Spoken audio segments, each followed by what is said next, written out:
안녕하세요 여러분 디네마로 전에 두두 topic 2와 번호 있기 레산네 레사도 두두 같이 자면은 디하리 띵야리 유에자가로 디가 substudy လုပ်နေတဲ့သူတွေတထောင်တနေရာနဲ့အဆင်ပြေဖို့ဒီကရည်ရွယ်ပါတယ်ပေါ့နော်တချို့နေရာလေးမြန်မာလူမျိုးတယောက်နဲ့တယောက်အသုံးတော့မတူပါလေးရှိနိုင်တဲ့အတွက်ကျေးဇူးငယ်ရောကြရဆိုရင်ဒီ40နဲ့43မှာလာတဲ့ပုံစံလေးကိုအရင်ပြောပြမယ်ပေါ့နော်သူကစာပိုက်တစ်ခုပေးထားမယ်အဲ့ဒီစာပိုက်ကိုဖတ်ပြီးတော့40မှာကကြတော့သူဒီမှာပေါ့နော်40လေးအရင်ဖတ်ကြည့်မယ်နော်밑줄 친 부분에 나타난 소위의 점심으로 알맞은 것을 고르십시오. အဲ့တော့ကြတော့အောက်ပါနင်းတာထားတဲ့အပိုင်းမှာပါတဲ့ဆိုဟီရဲ့ဘောနော်စိတ်ခံစားချက်နဲ့ကိုက်ညီတဲ့အရာကိုဖြည့်ပါလို့ဒီမှာဒီပု္ပ္ပစာမှာဆိုပါတယ်ပေါ့နော်အဓိကအဲ့ဆိုဒီ40နှစ်မှာじゃဘယ်လိုဟာတွေလာမလဲဆိုရင်သူကဒီပုတ်ပေးထားတဲ့စာပိုင်းမှာနင်းတာထားမယ်ဟိုမှာဒီနေရာဟာမျိုးနင်းကြောင်းလေးတစ်ကြောင်းတားထားတာပါမယ်အဲ့ဒီနင်းကြောင်းထဲမှာတားထားတဲ့စာကြောင်းကသူဘလို့စိတ်နဲ့ပြောလိုက်တာလဲပေါ့ဟိုမှာနောက်တရပြီးတော့အဲ့စကားကိုပြောခဲ့ရလားဒါမှမဟုတ်ပီတိဖြစ်ပြီးတော့အဲ့စကားကိုပြောခဲ့ရလားဒါမှမဟုတ်စိတ်တူပြီးတော့ပြောခဲ့ရလားအဲ့လိုမျိုးပေါ့နော်အမျိုးမျိုးဒါမှမဟုတ်ပြရခတ်ပြီးတော့အဲ့လိုမျိုးပြောခဲ့ရလားစိတ်ခံစားချက်နဲ့ပတ်သက်တဲ့မိကုန်းတွေကိုကြတော့40နှစ်မှာဖြေရမယ်သူကနံပါတ်ဒီမှာလဲပါတယ်ပေါ့နော်ကဆိုပြီးတော့အဲ့တော့43မှာကြတော့ဘယ်လိုလာမလဲဆိုတော့외구의 내용과 같은 것을 고르십시오ဆိုတော့သူက같은 거 옵니다 같은 거 옵니다ဆိုတော့ဘာကိုဖြေရမှာလဲဆိုတော့ဒီမှာပေးထားတဲ့မေကွန်း၄ခုတွေကပါတဲ့စာကြောင်းလေးတွေနဲ့ဒီရဲ့ပု္ပ္ပစာထဲမှာသူပေးထားတဲ့စာပိုက်ထဲမှာပေါ့နော်ကိုက်ညီရဲ့ဟာနဲ့ဖြေရမှာ같은 거ဆိုတဲ့အတိုင်းဒီကမေးပေးထားတဲ့မေကွန်း၄ခုတွေကနေဒီစာပိုက်ထဲမှာဒီနံပါတ်1ကကိုက်မှာလားနံပါတ်2ကကိုက်လားနံပါတ်3ကကိုက်လားနံပါတ်4ကကိုက်လားဆိုပြီးတော့ဖြေရမှာဖြစ်ပါတယ်အဲဆိုရင်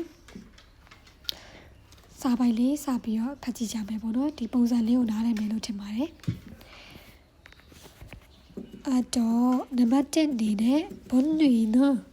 밤늦게 소희에게 연락을 줬다 본누이ဆိုတာကတော့နာမည်ပါနာမည်ပေါ့နော်밤늦게ညဘက်နောက်ကျမှာပေါ့နော်ဆိုဟီရဲ့ကဲဆိုတာဆိုဟီရလဲနာမည်ပါအဲ့တော့ဒီမှာလူ2ယောက်ပါလာမယ်ဘွန်းတွေနဲ့ဆိုဟီဆိုပြီးတော့သူတို့2ယောက်ဘာကြီးလောက်ကြမလဲဆိုတာစဖတ်ကြည့်မယ်နော်ဘွန်းတွေနော်밤늦게ဆိုဟီရဲ့ကဲ연락을 줬다ဘွန်းတွေကညဘက်နောက်ကျမှာဆိုဟီစီကိုဆက်သွယ်ခဲ့တယ်အဲဆိုရင်ဒီရဲ့ main point အဓိကဘယ်အချက်ကိုကြည့်ရမလဲဆိုညဘက်နောက်ကျမှဆက်သွယ်လာလားအဲ့ဒါကိုကြည့်ပြရမယ်နော်အဲ့ဒီမှာညဘက်နောက်ကျမှဆက်သွယ်လာတာဟုတ်တယ်ဘွန်းဒီကနေဆိုရင်စီကိုဆက်သွယ်လာတာဟုတ်တယ်ဆိုရင်ဒီဟာမှန်တယ်နံပါတ်1ကိုရွေးရမှာပေါ့နော်အဲဆိုရင်နံပါတ်1ဆက်ဖတ်ကြည့်ကြမယ်엄마는 이사하는 날에 집으로 돌아왔다 엄마는ဆိုတာအမေကတော့이사하는ဆိုတာ이사하다ဆိုတာကျွန်တော်သိပြီးသားအိမ်ပြောင်းသည်ပေါ့နော်이사하다အိမ်ပြောင်းသည်날ဆိုတာကနေ့이사하는 날에ဆိုတော့အိမ်ပြောင်းတဲ့နေ့မှာ집으로အိမ်သို့돌아왔다ပြန်လာခဲ့ပါတယ်အဲ့တော့ကြတော့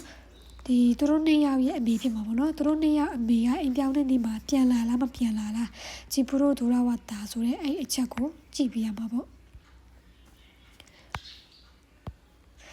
ဆိုရင်နောက်တစ်ခုဖတ်ကြည့်မယ်နော်နံပါတ်3본이는 소희를 데리고 친구 집에 놀러 갔다. 본이가 소희고 데리다가 거다디 번호 거사디 거다디 야이 번호 거디베 달라이 바로 친구 집에 놀러 갔다. 본이가 소희고 거비러 땡해지 이고 도와게래. အဲ့တော့ကြတော့본이가 소희고ဒီပိုင်း소희고 거비러 땡해지 이သွားလာပေါ့တကယ်ကြီးအိမ်သွားမသွားဘူးအဓိကကြည့်မယ်ပေါ့နော် main point အနေနဲ့ကြော်ကြည့်တယ်လို့ပဲပြောပါပေါ့နော်တယောက်နဲ့တယောက်ကြည့်ပုံကြည့်လေးလာပုံလေးလာချင်းတူချင်မှလည်းတူလိုက်မယ်ပေါ့နော်တချို့ကဒီစာပိုက်ကိုဖတ်ပြီးမှအောက်ကဟာဖြေရမျိုးလည်းရှိရပေါ့နော်ကိုအဆင်ပြေလို့လုပ်လို့ရပါတယ်ကိုအားတာရတာရပေါ့အဲ့ဒါဆိုနံပါတ်4ဆက်ဖတ်ကြည့်ကြမယ်ပေါ့နော်소희는 엄마로 기다리며 휴대전화로 놓지 못했다 ဆိုဟီကတော့အမေကိုခေါ်အမေကိုဆောင်ရင်လက်ကင်ဖုံးကိုမချနိုင်ခဲ့ဘူး။နော်ဒါကပုံမှန်ဆိုရင်တော့တင်ဒီလို့ချက်ခဲ့ကြတာပေါ့နော်။ဒီမှာကကြတော့တင်ဒီဆိုတာထက်ဖုံးကိုကြတော့မချနိုင်ခဲ့ဘူးပေါ့။သူချင်းမထက်တာဆိုတော့မချနိုင်ခဲ့ဘူး။ဆိုဟီကအမေကိုဆောင်ရင်လည်းလက်ကင်ဖုံးကိုမချနိုင်ခဲ့ဘူး။အမေကိုဆောင်ပေါ့နော်ဖုံးမချနိုင်ပေါ့ဒီအချက်လေးတွေကြည့်မယ်ပေါ့နော်အဲဆိုရင်ကျွန်တော်တို့စပြီးတော့ဖတ်ကြည့်ကြပါမယ်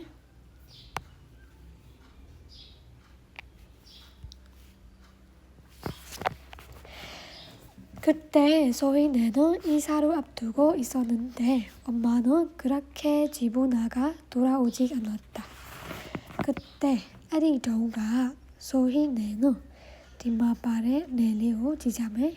내 소라가 말해 소희 에우 벼라봐 가나노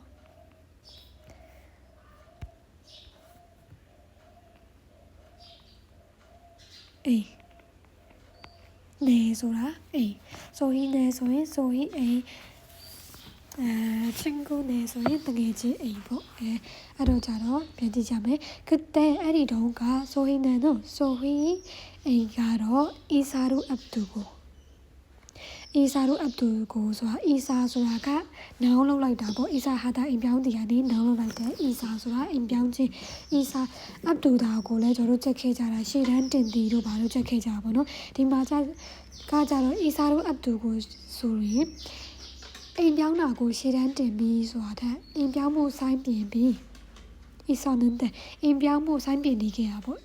ဆိုရင်အိမ်က아니 마 엄마는 아미가로 그렇게 집으로 나가 돌아오지 않았다. 아미가로 에이고 뺨을라게 바보.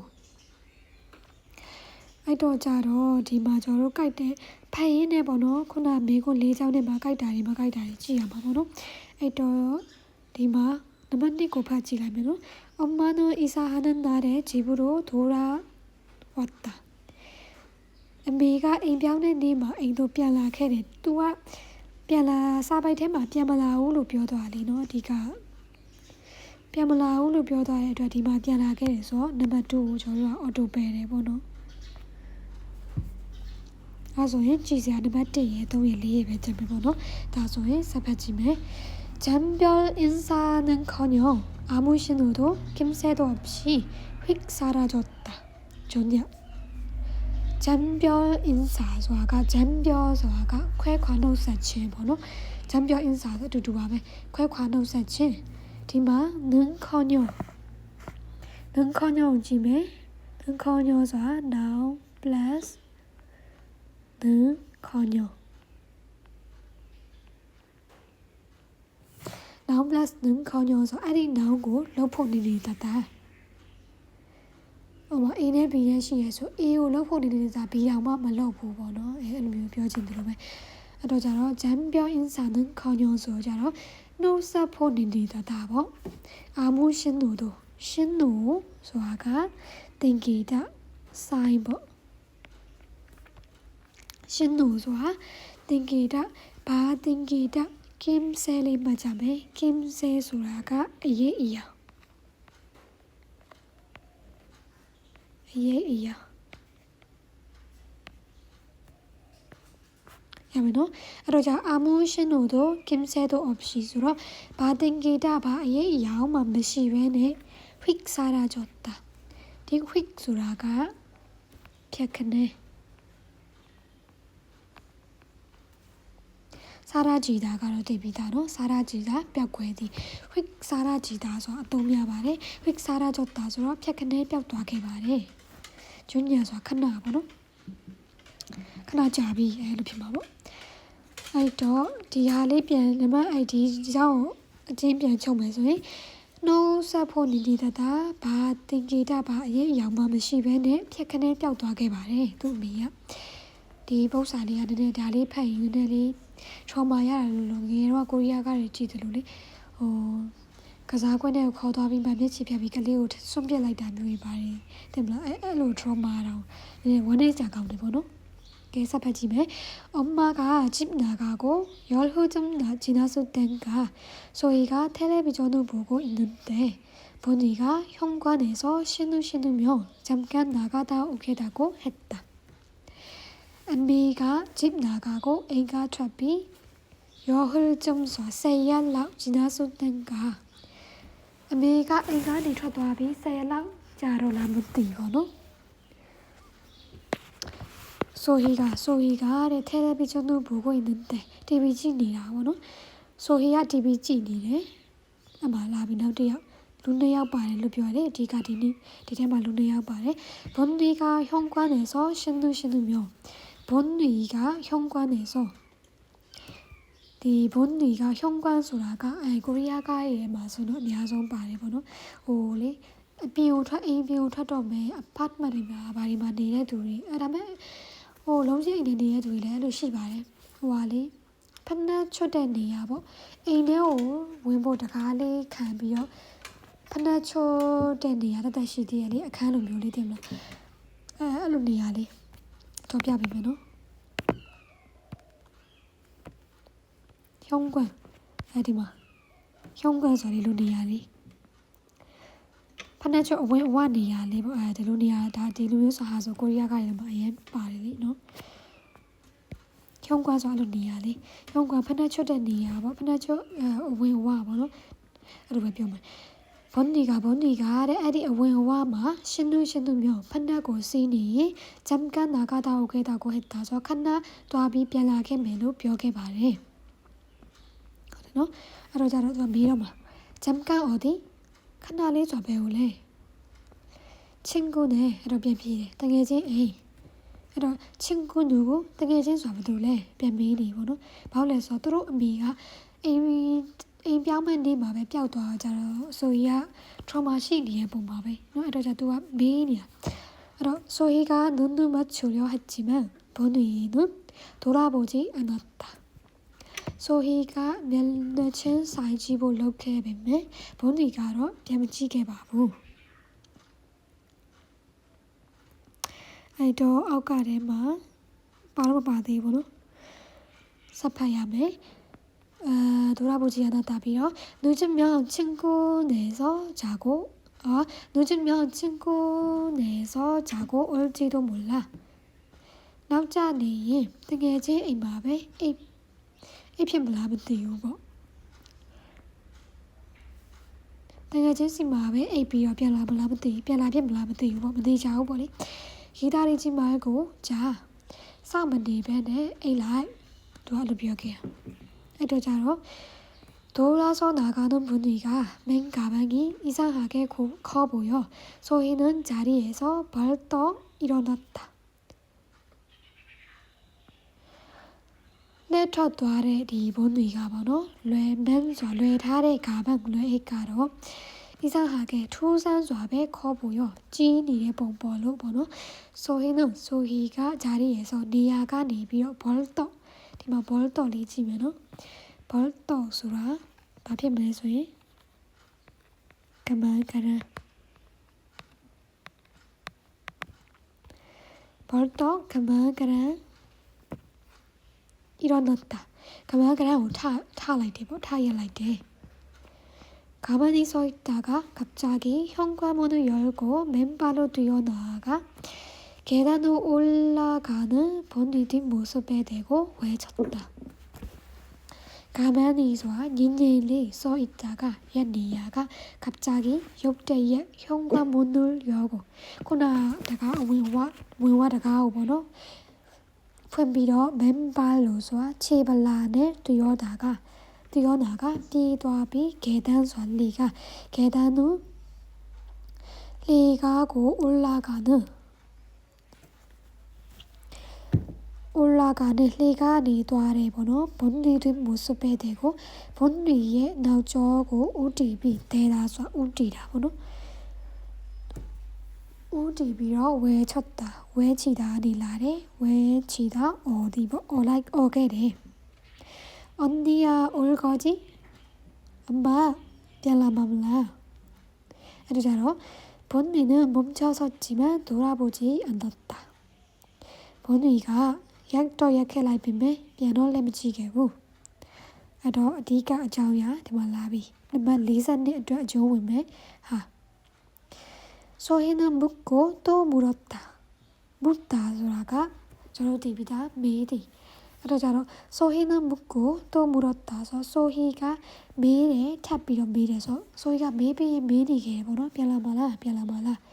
해로. 그러자로 또 어디하고 여러분은 레 가만히라 뭐 보노 다 바로 두 벼알래.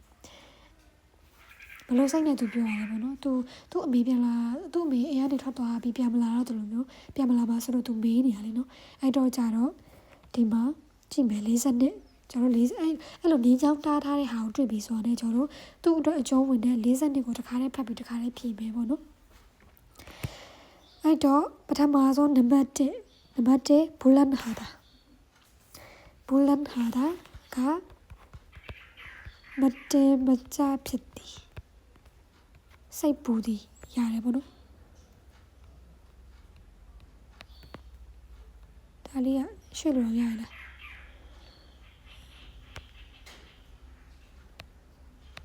ထားလိုက်တော့မတိမကျဖြစ်သည်ပေါ့ကျွန်တော်မလုပ်တတ်နေဘူးမတိမကျဖြစ်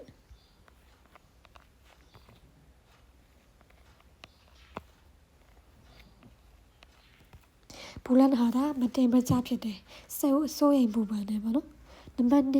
ဟုပ်ချုပ်ခါတာကဟပ်ကျော်လေးရှိပြီးစာအုပ်ရှိရလေအပါလေးမီနစ်ချက်ဖို့ဆိုပြီးစာအုပ်အပါလေးရှိရနော်အဲ့ထဲကမီနစ်တွေကိုအဲ့မှာ40နှစ်အတွက်ဆိုပြီးတော့သူကမီနစ်လေးချက်ဖို့ပါတယ်ပေါ့နော်အဲ့ထဲကမီနစ်လေးအရင်ချက်ပြီးမှဒီ40နှစ်43မိကုန်းဟောင်းကိုလောက်တာကောင်းတယ်ပေါ့နော်အဲ့ထဲမှာဒီဟုပ်ချုပ်ခါတာနဲ့တွဲပေးထားတာပါလဲဆိုဟုမတ်ထားတာပါတယ်အဓိပ္ပာယ်အတူတူပဲပီတိဖြစ်သည်ဟုတ်ကြခါတာပီတိဖြစ်သည်ပီတိဖြစ်လို့ဒီမေးခဲ့ရလားမတင်မကျဖြစ်နေစိုးရိမ်ပူပန်နေလို့သူမေးခဲ့ရလားပေါ့နော်နောက်တစ်ခု실만 수럽다တော့ဒီမဲ့ထင်ပါတယ်စိတ်ပြတ်သည်ပေါ့နော်စိတ်ပြတ်ဒီလိုပဲမှတ်လိုက်ပါနော်စိတ်ပြတ်감격스럽다가 핫티디တခုsurprise တိုက်လို့ဒီနေ့မှာ 핫티 သွားတယ်လက်ဆောင်ကြီးပေးလို့တခုပေါ့နော်ပျော်ရွှင်တဲ့သူခန်းစားချက်လေးပါမယ်ပေါ့နော်အဲ့တော့ကြတော့ဒီမှာပီတိဖြစ်လို့ပေးတာမဟုတ်ဘူးလေနော်ပီတိဖြစ်စရာအကြောင်းလည်းမရှိဘူးအဲ့တော့ပယ်တယ်စိတ်ပြတ်တာလည်းမဟုတ်ဘူးစိတ်ပြတ်တာလို့တချို့ဖြေတာရှိရပေါ့နော်စိတ်ပြတ်တာမဟုတ်ဘူးသူစိုးရိမ်ထိတ်လန့်နေတယ်ပြန်မလာမှကြောက်လို့သူမေးတာလေနော်အဲ့တော့စိတ်ပြတ်တာကိုပယ်မယ်ဟတ်ထိတာကလည်းမဖြစ်နိုင်ဘူးသူဒါပြောလို့မေးတာမဟုတ်လေအဲ့တော့အဖြေကအော်တိုနံပါတ်1ဆိုရင်နောက်တစ်ပိုင်းကိုဆက်ပြီးဖတ်ကြည့်ရမယ်မဖတ်ခင်မှာနံပါတ်3ကိုဖတ်ကြည့်မယ်ဒီဟာလေးနံပါတ်3본인은 소희로 데리고 친구 집에 놀러 갔다. 본이가 소희를 거비어 되게지 인도하라. 뭐 하울이너 본이가 또 뒤에 지 레비어 탔다라. 서로 디 너만 떠올래 어도 벨라이메. 아소 너만 때는 리베 저로 유에서 하자매. 아소 너서 더 바이 전에 하 사파지메 뭐노. 한참 있다가 몇 년은 지난 것 같은데 몇 시간 전밖에 안 지나 한밤중에 언니가 문자로 했다. 한참 있다가서 또래 자야가 번호 몇 년서 한대 번호 나는 알라 번호 지난 것 같은데 나는 라우던 자다비로 태야 몇 시간 전밖에 안 지나서 나는 라우 자다비로 태야래 발랑만 자대대 이렇게 표현이나 되게 나는 라우 자다라 뭐ဘလောက်မှမကြသေးတာသူကအရန်ကိုကြာသွားပြီလို့စိတ်ထဲမှာမှတ်ယူရတယ်လို့မျိုးရေးစားတွေဆိုရင်ပြောကြရလေနေတော့လေးမတွေ့ရတာတနေ့လောက်ခွဲနေရတယ်လို့ပဲအဲ့သဘောတရားနဲ့တူတယ်ပေါ့နော်အနည်းဆက်ဆုံးပြောမယ်ဆိုရင်တနေ့လောက်ကြာသွားရလို့ထင်ရတယ်ဘလောက်မှမကြသေးတဲ့ဟန်ပန်းကျွန်းကရင်းတဲ့တကောင်မှာတော့အန်ဒီကအမကမွန်ဂျာရိုဟက်တာစားပို့ခဲ့ပါတယ်소희는 언니가 올 때까지 휴대전화로 손에 꽂히고 문자로 보고 또 보았다. 소희가 엄마 별나대 아티 올 때까지 별나디 다요 별나대 아티 휴대전화로 라가이 보고 손에 랩테마 꽃소라가 저로 디비다 꽃소라 디자바 ဒီမှာကျတော့တေချာပေါက်လို့ပြန်တာထက်ဒီမှာကျွေးတာဆိုတာကစုပ်ကင်ပြီကိုကျွေးတာဆိုတော့တေချာပေါက်စုပ်ကင်ပြီဆိုတာတဲ့တင်းတင်းကြပ်ကြပ်စုပ်ကင်ပြီလို့ပြန်မယ်ပေါ့နော်မွန်းကြတို့ဘို့ကိုပို့ထားတဲ့စာကိုသူ့ထပ်ပြီးတော့ဘောကတာကြည့်ခဲ့သူ့မပို့တဲ့စာကိုသူကလောကပေါ့နော်ထက်ကသူ့မပြန်မလာမချင်းသူ့မပို့တဲ့စာကိုပဲကြည့်ပြီးကြည့်နေခဲ့တယ်ပေါ့그러지 않으면 문자가 감쪽같이 날아갈 것 같았다. 디마 감쪽같이 지금 감쪽같이 이 감쪽같이 리마메노 감쪽같이 소라가 두가 사나 무시베로 디마로 비마보노 또이 아래베가 저 따이못띠비면 사나 무시베 사나라 무시베 뼈도아래 엄마 제돈디 감쪽같이 사라졌어요. 저마부산이 사나라 무시베 뼈도아비 뼈도아게래 알로벼지나 알로 동네번호 감쪽같이 날아갔다 감쪽같이 사라졌다 알로며 알로자라 그러지 않으면 알로 지니게로 두시마 벼게 알로마 뭐허예 문자가 또마 보다레 사가 감쪽같이 사나라 무자면에 날아갈 것 같았다. ပြန်ထွက်ပြောက်ွယ်သွားတော့မလို့ပဲလို့တော့ထင်ရတယ်ပေါ့သူတောင်ကြည့်နေသူမျက်စိရှိမှလည်းစားနာတာမရှိပဲပျောက်သွားရမယ်လို့သူထင်နေရတယ်ပေါ့သူ trauma ပေါ့နော်သူအမရဲ့လောက်ခဲ့တဲ့ trauma ပေါ့နော်အဲ့တော့သူ့မှာပို့ခဲ့တဲ့အောက်မှာတော့သူ့မှာပို့ခဲ့တဲ့စာလေး삼겹살 사가지고 갈게 똥따다 외비어 변함에 라며 굴려 먹지 말고 기다려 가수새벽 무사대변에 싸워ဒါတော့သူ့မှာပို့တယ်စာပေါ့အဲ့တော့ကြတော့နံပါတ်၄ဖတ်ကြည့်မယ်စောဟီကအမေကိုဆောင်ရင်းနဲ့လက်ကင်ဖုန်းကိုမချနိုင်ခဲ့ဘူးဆိုတော့သူ့အမေကအရင်ထွက်သွားကြတဲ့ပထမဆုံးတစ်ပိုက်မှာကသူ့အမေကြောင့်ပြီးနေပြီသူ့အမေကြောင့်ပါတော့လေအဲ့တော့အော်တိုပဲလိုက်တယ်အဲ့တော့ကြတော့ကျတို့ကအဖြေရလာပြီတချို့ဒီမှာဖတ်ရင်တော့ပထမဆုံးတစ်ကြောင်းဖတ်ကြတဲ့ကျတို့အဖြေရတယ်လေနော်အော်ပထမဆုံးတစ်ကြောင်းဖတ်ကြရအဖြေရတော့မဟုတ်ဘူးsorry ဒီပေါ့နော်တကြောင်စင်းစီကိုကတ်အောင်ဖတ်ပြီးတော့ပယ်လိုက်တကယ်လို့နံပါတ်1ကိုဖတ်ပြီးလို့နံပါတ်1ကအဖြေရပြီးတိကျအဖြေရပြီးဆိုရင်ဆက်ဖတ်စရာမလိုလဲဆက်မဖတ်လဲရတယ်ပေါ့နော်ဒီမှာကတော့အားလုံးနားလဲအောင်အစားဆုံးဖတ်ပြလိုက်တာဆိုလေဥပမာနံပါတ်1ကိုပဲဖတ်နံပါတ်2ကိုပဲဖတ်နံပါတ်2မှာလောက်ကလေးကဖတ်ပြီးတော့အဖြေရတယ်ဆိုရင်ကျန်တဲ့နံပါတ်3လေးဆက်မဖတ်လဲရတယ်ပေါ့နော်စာပိုင်းလဲဟိုမှာဒီနားလောက်ကလေးကအဖြေရရှိနေတယ်နံပါတ်2နဲ့လဲကြိုက်တယ်ဆိုရင်အောက်ကဒီကျန်တဲ့အပိုင်းဆက်မဖတ်လဲရတယ်ဒီနံပါတ်3လေးဆက်မဖတ်လဲရတယ်နောက်တစ်ပုတ်ပြန်သွားဖြေလို့ရတယ်ပေါ့နော်ဘာလို့လဲဆိုအချိန်ကအရန်ကိုမလောက်ဘူးတကယ်ဖြေရင်လေဒီလိုမျိုးတလုံးချင်းတေချာလိုက်ဖတ်ဖို့အချိန်ဆိုလုံးဝမရတာမြန်လေးမျက်လုံးနဲ့ကိုလေကိုဒီပုံစာဖြေမယ်ဆိုကြတဲ့မျက်လုံးနဲ့ကြည့်လို့နားလည်လောက်တဲ့အခြေအနေထိတော့ရောက်တယ်ပေါ့နော်စာလုံးမီနစ်အော်ဟီဒီအားလုံးမသိနိုင်ဘူးဆိုရင်တော့မှပဲဘယ်လိုလဲဆိုလောကမသိတဲ့စကားလုံးမီနစ်ပါနိုင်တယ်ဆိုပေမဲ့လည်းခြုံကုန်ပြီးဖတ်ရင်တော့နားလည်လောက်တဲ့အရေးမွဲရှိလို့ဒီ42ဖြေတာဆိုတော့ကြတော့ကျွန်တော်အဲ့လိုမျိုးမျက်လုံးနဲ့မြန်လေးမြန်ဖတ်သွားပြီးတော့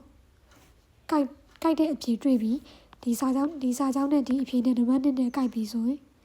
နံပါတ်3လေးဆက်မဖတ်နဲ့တော့ဒီအောက်ကစာပိုင်းလည်းဆက်မဖတ်နဲ့တော့နောက်တစ်ပုဒ်ကိုအမြန်သွားဖတ်ဒါမှသာအားလုံးအပုပ်စိတ်ဖြေနိုင်မှာလို့ထင်ပါတယ်အဲဆိုရင်ဒီနေ့ရှင်းပြလိုက်တာလေးရမယ်လို့ထင်ပါတယ်ကိုသိထားတဲ့ခေါ်ဝေါ်လေးတွေလွဲနေရင်လည်းကျေးဇူးပါမိတာ오늘 여기까지입니다. 감사합니다.